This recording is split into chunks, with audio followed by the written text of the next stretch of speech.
Hello, I'm Mike, one of the pastors at New Life. Welcome to your first life group meeting of the semester.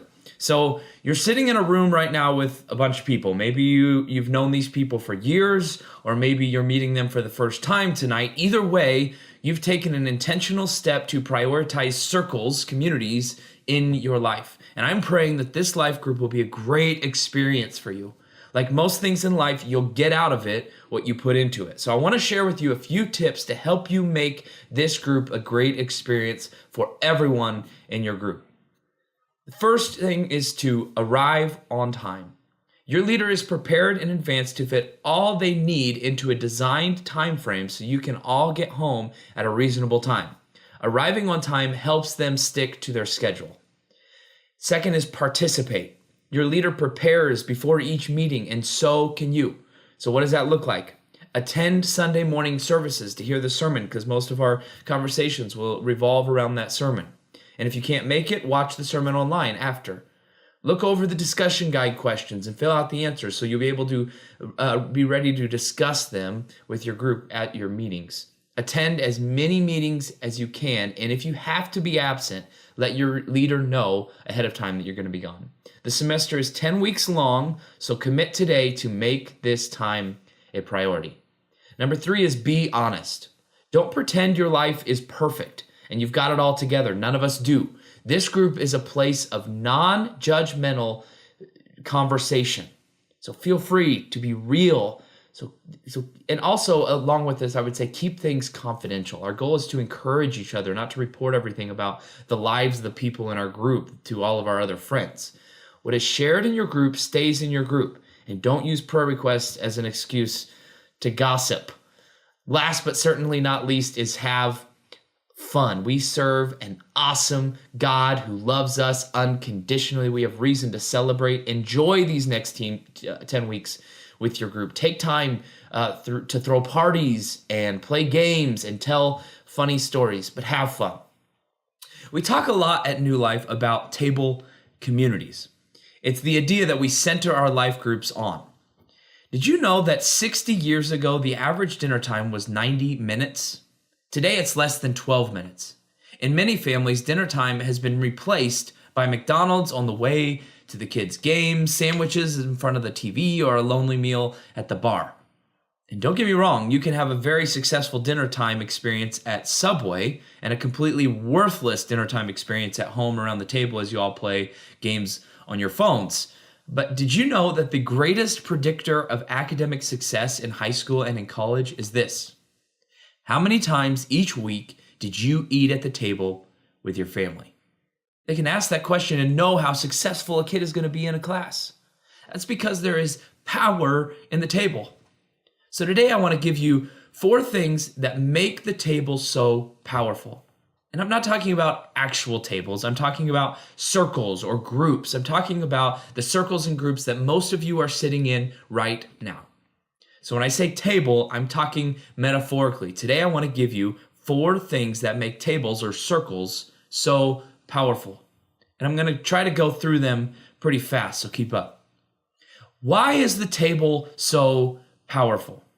The table is powerful, number 1, because the table is a place for forgiveness. The best descriptor of Jesus' ministry on earth that I've heard was that Jesus ate good food with bad people. Too many families have been split up by grudges. Forgive even when it seems illogical to forgive. In your groups, you should learn how to forgive people, especially your family and your friends. Number 2, the table is a place for questioning.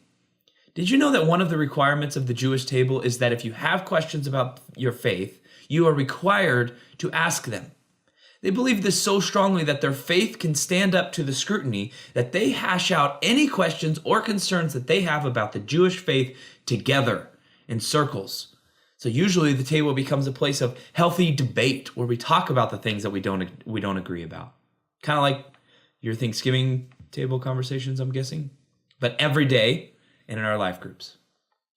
Table talk provides clarity of truth, and it weeds out the counterfeit.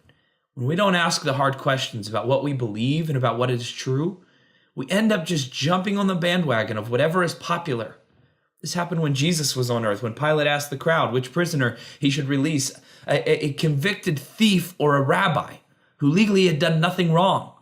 The crowd piled on with the Sanhedrin and killed Jesus. It didn't matter what the truth was. No one was willing to ask the hard questions and get to the truth. They just joined the crowd.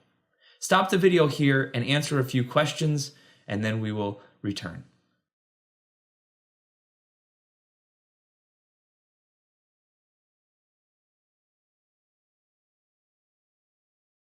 The table is a place for telling stories. Our circles should help us to learn our story. And I'm not just talking about the I grew up in Kansas, now I live in Wyoming story. Start in the beginning.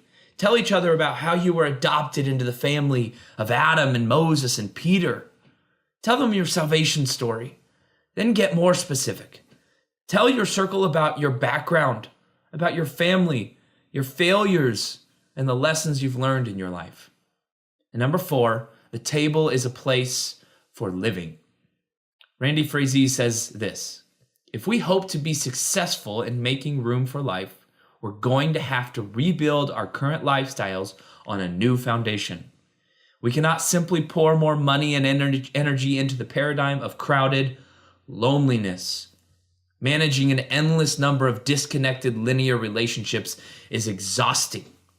But more than just making us tired, this way of life is toxic.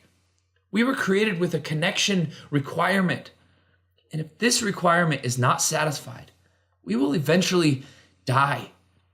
If we ever became convinced of this, it would make our pursuit of connecting life a higher priority. You see, most of our lives look like this. We juggle relationships in all the different communities in our lives, and it gets overwhelming. You know people from church and work and school and hobbies, and those people don't necessarily know each other. It looks like this. Over and over and over, all over your life. Randy Frazee calls this linear relationship. It happens when you know different people in each of your relationship worlds. It doesn't seem like a big deal, but it may not be the best for you. In a linear relationship model, as you exit one world and enter another, you become a different person. You may mention the people from the other worlds, but they don't play major roles across relationship worlds. The most damaging aspect of linear relationship model is that no one really knows the real you, because the most important thing about you is the relationships that you invest in. So they can't really know you unless they know the people you know. Frazee says a person doesn't really know you unless they know most of the people in your other circles. Linear relationships tend to be trees in our lives that keep us from seeing the forest. They're good things, but they keep us from great things. Stop here and continue your discussion, and then I'll see you Sunday in church.